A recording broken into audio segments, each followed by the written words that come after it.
이 시기에 안녕하세요, 반갑습니다. 전국에 계신 인싸 여러분들, 인싸 담당자 제이콥입니다. 오늘은 여러분들의 취업 준비에 대한 이야기를 잠깐 해보도록 하려고 합니다. 저희에게 이런 사연이 왔어요. 이 시기엔 사람들은 다 외로운 건가요? 라는 질문입니다. 고민을 상담해 주신다고 해서 글을 올려봅니다. 나름 열심히 준비한다고 하고 있는 사람인데요, 작년에 졸업을 하고 딱 1년째 준비하고 있네요. 스터디도 하고 있고 시험도 보고 꾸준히 하고 있어요. 열심히 하시는 것 같아요. 근데 문제는 취준이 길어지다 보니까요, 매너리즘에 빠지고 외로워요.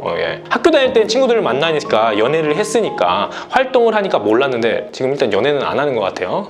취준을 하다 보니 어디 나설 만한 상황도 아니고 연락하는 사람도 없어지고 스스로 재미가 없는 사람처럼 느껴져요. 자취를 하다 보니 가족도 옆에 없어서 더더욱 그렇습니다. 집중만 해야 하는데 외로움 때문에 집중력이 흐트러져요. 원래 이런 시기인가요? 다른 사람도 저와 비슷할까요? 이 시기가 지나고 나면 다시 주위 사람도 생기고 안정된 생활을 할 수 있을까요? 이렇게 질문해 주셨어요. 일단 질문이 이건 거죠. 원래 이 시기가 그런가요? 저의 약간 감정 없는 상담인데 이 시기는 그런 거 맞아요. 이 시기는 그런 거 맞고요. 혼자 외로움을 가장 많이 느낄 시기라고 생각을 해주시면 될 것 같아요. 왜냐면 우리는 평생 동안 단 한 번도 나의 위치, 나의 공동체가 없어져 본 적이 없어요. 나의 직업이 없어져 본 적이 없습니다. 나는 어떤 가족에 소속되어 있거나 아니면 어떠한 학교에 소속되어 있거나 어떠한 바운더리가 항상 있었습니다. 근데 취준생이라는 단어, 취준생이 들어온 순간부터 저는 학교를 졸업하게 되었고요. 내가 공백기라는 게 그때부터 쭉 생기기 시작하는 거예요. 우리가 그 공백기라는 단어부터가 제가 이상하다는 말을 했죠. 우리나라만 있는 단어라고. 말 그대로 비어있는 시간이 생기면서 내가 소속감이 없어지고 내 주변에 다른 사람이 없어지는 이 시기 맞습니다. 저도 그걸 겪었고요. 여러분 모두가 다 느끼고 있다고 생각을 해주시면 될 것 같아요. 근데 저는 이렇게 봤으면 좋겠습니다. 이게 이 시기가 지나고 나면 다시 좋아질 수 있을까요? 행복해질 수 있을까요? 외로움이 사라질까요? 라는 생각을 하기보다는 이 시기가 여러분들 인생에서 처음이자 마지막으로 주어지는 여러분 혼자만의 시간이라고 생각했으면 좋겠습니다. 이 이유에는요, 사실 여러분들이 혼자 있고 싶어도 혼자 있을 수가 없어요. 취업을 하면 뭐 걱정합니까? 바로 연애를 해요. 그래서 결혼 생각을 합니다. 아니면 조직에 들어가서 같이 야근을 하고 팀으로 일을 합니다. 그리고 연애를 해서 결혼하잖아요? 그러면 계속 누가 옆에 있어요. 집에 안 가, 연애를 하고도. 그 다음에 아이가 생기잖아요? 그럼 걔네들은 더 집에 안 가죠?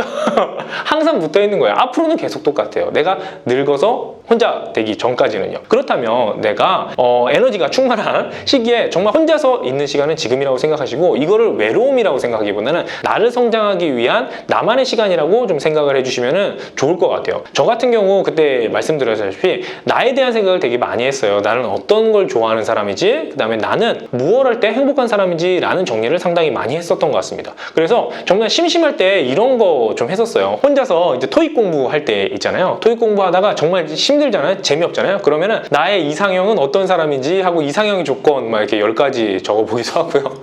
그 다음에 내가 좋아하는 영화 10가지 이렇게 적어보기도 하고요. 그 다음에 내가 좋아하는 뭐 게임, 그 다음에 내가 정말 행복했던 거, 내가 싫어했던 거, 이런 것도 한번 적어봤던 것 같아요. 근데 이런 것들이 쌓이고 쌓여서 나라는 사람이 정리되는 유일한 시간이었던 것 같은 생각이 듭니다. 지금은 솔직히 말해서 나라는 사람을 정리하는데 시간을 할애할 여유가 없어요. 여러분들이 직장 생활을 하면요, 여러분 내면에 집중할 만한 시간적 여유가 없어져요. 왜? 외부에서 발생하는 일들이 너무나 많기 때문에 그런 걸 하나하나 해결하다 보면은 나는 항상 뒷전에 밀리게 됩니다. 저도 항상 마찬가지거든요. 지금 나도 가끔 갈등이 있어요. 내가 진짜 좋아하는 게 뭔데 이루고 있는 거지? 내가 진짜 사랑하는 게 뭔데 이루고 있는 거지? 이런 물음에 귀 기울일 수 있는 시간은 취준생 때밖에 없는 것 같아요. 지금 혼자서 걷는 시간, 혼자서 보는 낙엽, 혼자서 맞는 눈, 혼자서 보는 꽃, 혼자서 마시는 공기, 혼자서 보는 영화, 혼자서 듣는 새소리, 이런 것 하나하나에 귀 기울이면서 그 순간순간을 여러분들이 꼭 즐겼으면 좋겠습니다. 제가 영화 하나 좀 추천해 주고 싶어요. 그 영화 뭔지 모르겠는데 PD님 그 영화 뭐죠?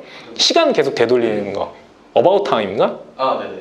영화 하나 추천해드리고 싶어요. About Time이라는 영화인데요, 저는 그 영화를 보면서 다른 것을 느낀 게 아니라 사실 시간을 계속 되돌릴 수 있는 사람의 이야기예요. 근데 그 시간을 되돌릴 수 있는 게 그냥 유전적인 요인이었거든요. 그래서 사춘기가 넘어서면 그 능력을 깨닫게 되는데, 그 능력은 아버지도 있을 거잖아요. 그래서 아버지한테 물어봤어요. 아버지, 시간을 되돌릴 수 있는 능력이 있었는데 뭘 하셨어요? 라고 물어봤습니다. 근데 거기서 되게 임팩트가 있었어요. 우리는 시간을 되돌릴 수 있으면 뭐합니까? 대학을 다시 간다, 로또를 산다, 이런 얘기 하잖아요. 근데 그때 그 아버지는 이런 얘기 합니다. 하루를 2번씩 살았어 라는 이야기를 해요. 하루를 살고 하루를 다시 살면서 그때 순간에 주어지는 즐거움, 새소리를 듣고요, 음악을 듣고요, 책을 보고요, 그때 맡았던 냄새를 기억하고요. 그 하나하나를 소중히 기억하면서 하루를 2번씩 살았다고 합니다. 저는 거기서 되게 임팩트를 얻었어요. 우리가 흘러가는 시간은 다시 돌이킬 수 없어요. 취준생이란 이 시간이 결코 쉽지만 않다고 생각합니다. 하지만 이것이 여러분들의 인생의 가장 중심이 되는 경험이 될 거라고 저는 확신합니다. 여러분 그 순간순간을 기억하시면서요. 내가 지금 만나는 사람, 내가 보는 풍경,